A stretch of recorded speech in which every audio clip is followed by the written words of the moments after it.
Alors, je pense que personne ne peut nier la connaissance de Sidi Kaba.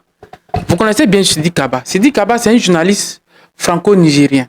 Et ce journaliste, aujourd'hui, a un problème avec l'État français. Après Nathalie Yam, Kémy Seba, Franklin Nyamzi et beaucoup d'activistes qui dénonçaient la France-Afrique, aujourd'hui, ils font face aux Français, à l'État français, à l'État et au gouvernement, surtout en particulier de la France, qui n'aime pas ces critiques de ces panafricains, de ces défenseurs de la cause africaine. Et derrière tout ça, pourquoi aujourd'hui aussi, c'est ce qui me fait pleurer aujourd'hui, c'est le cas de Sidi Kaba. Parce que tout le monde connaît Sidi Kaba. Sidi Kaba, il a travaillé sur beaucoup de médias français, surtout, il a été invité dans plusieurs médias pendant des années, que ce soit RFI France 24, TV5 Monde et beaucoup de médias français, que ce soit les radios et internationaux.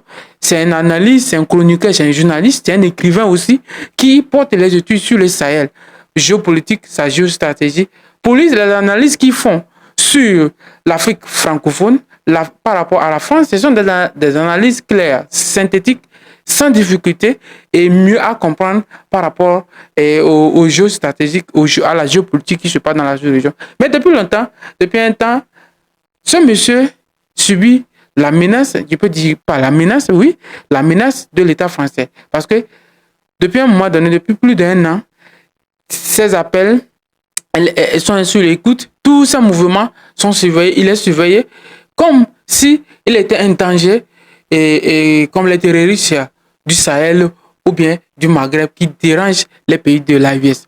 Je vous dis, vous savez, la France, si les autorités françaises, les leaders, les dirigeants français ne vont pas cesser de faire croire que les jeunes aujourd'hui, la génération d'aujourd'hui de l'Afrique vont céder avec ces menaces par rapport à la cause panafricaine ou bien à la cause de l'Afrique, alors ils mentent. Qu'ils sachent bien que ça ne va jamais cesser parce que les Africains continueront toujours à dénoncer ce qui n'est pas. Et la génération prochaine qui vont suivre, qui vont remplacer d'ici 10 ans les Ouattara, les Patrice Talon et beaucoup de personnes, cette génération ne va jamais accepter ce qui se passe aujourd'hui parce que ça sera une génération qui va comprendre, qui sera éduquée, bien informée et bien cultivée, qui comprendra que l'Afrique doit se réveiller, l'Afrique va se développer sur lui-même. Si aujourd'hui, ce monsieur qui faisait, parce que c'est quelqu'un qui fait des analyses, des chroniques sans difficulté, c'est-à-dire sans dénoncer, sans insulter la France,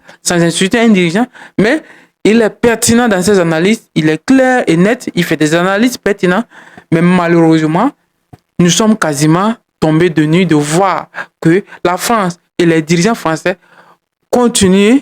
Cet homme, si on appuie la pression sur Sidi Kaba, alors sache bien que tout le monde qui sera en France et dénoncer la situation de la France et qui n'est pas français, qui est surtout noir, vous serez vu comme un ennemi de la France par les dirigeants français. Donc si tu es nouveau sur la chaîne, abonne-toi, partage la vidéo.